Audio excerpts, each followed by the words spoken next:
Hello everyone, Professor Fiore here, and it's time to talk about LEDs compared to regular, ordinary switching diodes and rectifier diodes. What's the difference? And I don't mean the color. I mean, it's obvious that LEDs produce light, and switching diodes shouldn't be producing light. I mean, if they are producing light, that probably means they're on fire, and that's generally not good. Semiconductors on fire, we can generally say that's a bad thing. So what's the real deal? Well, in general, the current voltage characteristic for a switching diode, a rectifying diode for that matter, and an LED is the same. In other words, we have this forward bias logarithmic junction characteristic, and that shows up in the first quadrant when it's forward biased as this very slow rise until suddenly it hits a knee and sort of just takes off, right? The current really jumps once you hit the knee. So for a silicon switching diode, that's going to be around 7/10 of a volt, right? All depending, 6, 7/10, somewhere around there, right? You get this abrupt increase in current. In reverse bias, in other words, the third quadrant of your little XY plot for the current voltage, the reverse bias resistance is very, very high. Ideally, that would be an open.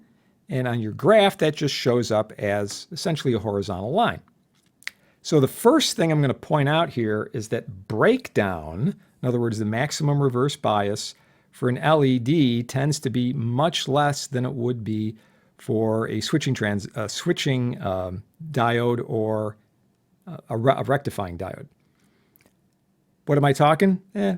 Maybe it's only 5 volts, whereas you could easily get 50, 100, a couple of hundred volts depending on your rectifying and switching diodes for maximum reverse bias. All right, so that's one thing. The other really big thing is where that knee is. Where's that knee where the current really starts to take off? All right, so the silicon device for a switching diode is going to be somewhere around, like I said, 7/10 or so. The LED forward knee will probably be 2 or 3, possibly 4 times higher than that, all depending on the LED. So that voltage, does it break over at 1.5 volts or 1.8 volts or 2.2 volts? What is that? That depends on the color. So what you'll find is that the shorter the wavelength of light, in other words, the closer it is to blue, the higher the knee voltage will be. So you'll find that a red will be the lowest, then will come yellow, then will come green, and then typically after that, if you have blue, red, green, yellow are the really big popular ones. All right, so for some LEDs, depending on how they're designed, what the color is, the forward knee can be way over 2 volts, right? And of course, this does depend on precisely where you measure the current. All right, let's take a look at a little circuit here. Now, I'm going to suggest that you not build this on a breadboard. There is no current limiting resistor in here. This works out really well in a simulator, but on a breadboard, if you're not careful, you can fry your diode real quick. So all I have here is a little triangle wave generator, and I've set this up for 3/4 of a volt. Okay, that's it, 3/4 of a volt. So, it's going to be just enough to turn on this diode, right, in the forward direction. And what we're going to do is we're going to look at the current going through the diode and the voltage across the diode. And ultimately, first we're going to do a transient analysis so we can see what's happening. And then we're going to do a little XY plot based on that. All right. So, grab the transient. I'm just going to look at the first cycle over here. Let's move this down so we can see it. All right, and you can see the nice triangle that I threw in there, which is in fact, we're looking at the generator and essentially the diode voltage, but those two curves are overlaid on each other. So we can separate these out. I got this little bumpy thing down here, which is the diode current. We can't see that too well. So I'm going to separate out these curves and we can see, okay, the diode and the generator are the same voltage, which we expect because the only thing in here right, is the ammeter in between them, between the voltmeter and the generator. And ideally, there's no drop across that. So we see identical signals there. But the current's kind of interesting. We get this weird sort of spike. All right. Okay. That would be expected. Now, what I want to do is plot the current versus the voltage. Okay. So we're going to do that by coming up here in Tina and using the post processor. Now I have a separate video on doing this, how you deal with the post processor. And if you've never done this before, you might want to take a look at that, but I'm just going to jump this in real quick. So this little dialog comes up, hit the more button. Down here, you can see this thing that says XY plot. So check that.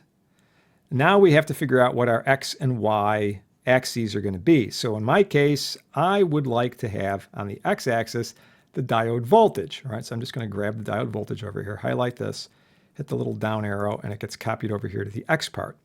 Now just select the Y part. Notice how that gets bold. And then the other thing I want is the diode current. So I'm going to select that and again hit the down arrow.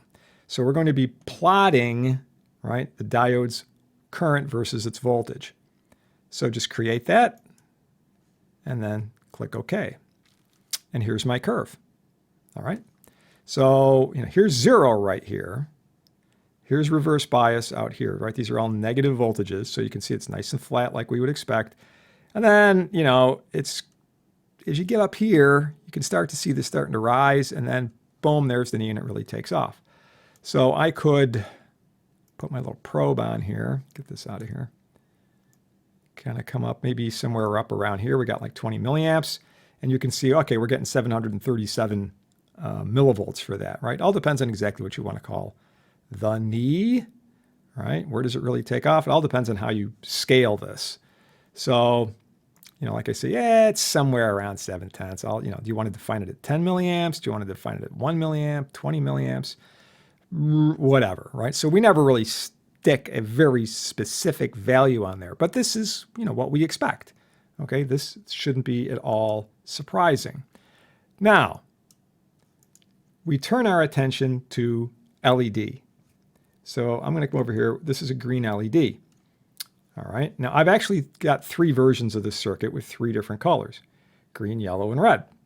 And they're all in the same family, right? They're the same kind of LED.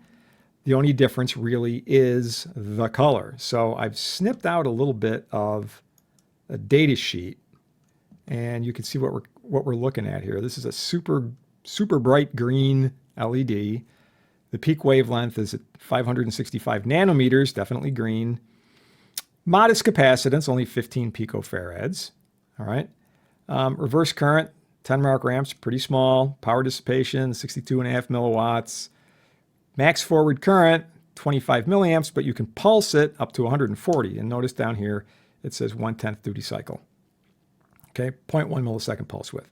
So you can't pulse it to a much higher current, right? Reverse voltage is only 5 volts. And of course, I have skipped the most important thing we're looking at, which is the forward voltage. And they're defining this as 2.2 volts, typically at 20 milliamps forward current. In other words, pretty bright, right? Because it's DC forward maximum current is 25. So you're running this thing pretty hard, right? 2.2 volts. Unlike our 0.7. So let's do the same thing with this. All right, I'm going to come in and I'll do a transient analysis. As a matter of fact, we don't even need the excitation here. I'll get rid of that. So here's our input and output, so to speak, our current and voltage, right? So there's the LED voltage. The green is the LED current. And once again, we will go in and separate the curves. And look, there's that same kind of peaking effect we see on the current. And once again, I'm going to come in here to the post processor and do an XY plot. And for the X, we're going to grab VLED. And then for the Y part, we're going to grab ILED. Copy that down. Let's create that function. Okay, boom. All right, so here's our curve. There's 0 volts. So again, perfectly flat out here, going for a reverse bias. Here's our positive, and again, we see it taking off. And I'm just going to put my little probe on here. where does this thing take off, right? Well, if I used like 20 milliamps on the last one, so this thing is coming up just about 2.2 volts, right? Which is what the data sheet said was typical. So you can see it's the same shape curve, right? Definitely the same shape. Here's the XY plot for our other device, right? Definitely the same shape. I mean, the scaling's a little bit different, but okay, that curve is somewhere around 7/10. We come over here, it's the same basic shape, but the curve now is considerably higher. All right, okie doke. Now, let's switch over to yellow LED. So again, same family. It's this 2012 series of LEDs, right? Check out the data sheet on this one. So the peak wavelength on this is 590 nanometers, right? So yellow. The capacitance, again, pretty small, 33 picofarads. Reverse current, only 10 mics. And this one, for a 20 milliamp forward current, is sitting at 2 volts rather than what we saw in the preceding case. Okay, so, interesting. We're getting a little variation here, but this is the fun one. So let's go back and do that same plot. Now, I've already created, as you can see, the function for this because I don't want to keep going in and recreating these things. But here's the transient. Once you create one of these functions and you save the circuit in Tina, it's going to remember that you created this user-defined function. So I'm just being a little lazy here to speed the video through. But this is the same kind of thing we saw last time. All right, there's our spike. Everything looks good. The important thing here is this. Again, we'll put a cursor on here. So, out here, okay, back here, we're looking at the negative. It's nice and flat, ideally very high impedance. And then we come over here, we starts to take off. Where's that curve? Let's see, we used 20 milliamps last time, so that's right about here. And what are we looking at? Well, just a smidge over 2 volts. All right, just a smidge over 2 volts. So as I recall, that was, I think 2 volts was the data sheet. All right. The last one to check out here is the red. Ba-da-da! Don't you love cut and paste? So we're going to come over here and do a transient analysis. Let's do the transient part first. Okay, looks similar. I don't really see a lot of change except the specific values that we're getting, right? This current's peaking out a little bit higher. And by the way, I just want to warn you, I am tweaking these voltage sources on each one of these circuits. Like I said, you probably don't want to build this exactly as drawn on a breadboard because you get this voltage just a little bit too high, you're going to fry these. What's going to end up happening is this LED, when you first turn it on, is going to be amazingly bright. And then it's going to be amazingly dark. And it's never going to be bright again. All right? Maybe you'll even see a little puff of smoke. So works well in the simulator, but you can't blow up a device in the simulator. It's a virtual device. In any case, let's take a look at our XY plot. So we see that same exact curve, right? Here's the negative coming back here, nice and flat again. We see the near exact same shape. But again, the question is, what is the actual knee point? So we were using 20 milliamps before because that's what was on the data sheet.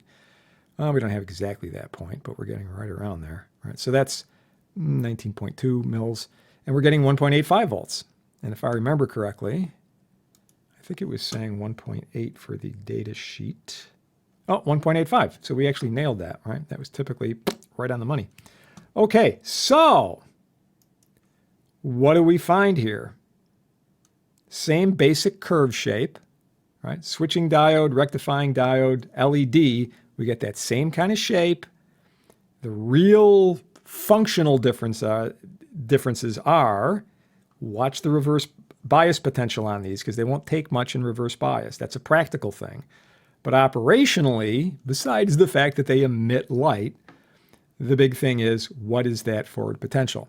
And this is a common error that people make when they analyze circuits.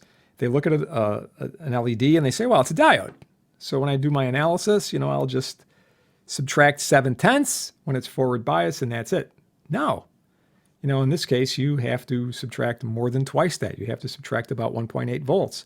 Depending on the LED that you're using, you might have to subtract 2.2 volts, 2.4 volts, 2.8 volts. All depends. Okay, so that's something to bear in mind. Very practical kind of thing. Okay, and obviously the more current you put in there, the voltage is going to increase a little bit. You're not going to see huge chunks.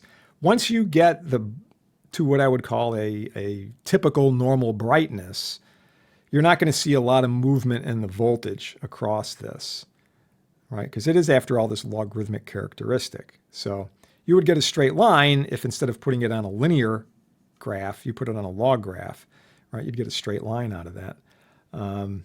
So once you get to a decent brightness, the current is, going to jump a larger factor, let's say, than the voltage will. Okay, so you get right around that particular value, right? So this came out to 1.85. If you're looking at a slightly lower current, there's going to be an even smaller change in that voltage. You try to punch up the current a little bit more. Like if you were to halve the current, you're not going to have the knee voltage. It's just going to go down a little bit, just a few percentage points. Okay, but again, the actual value is going to depend on the color of the LED and its construction. So, if you get a super bright LED, something that's designed for like a flashlight or a headlamp, it would be crazy to assume that that's going to behave just like, a switching diode. Okay, it's just not the same, right? So that's the practical thing. That's the upside of it. It's a function of the color. It's a function of the construction. But otherwise, the general shape is the same as a switching diode or rectifying diode. Okay, great. So we'll see you next time. And until then, take care.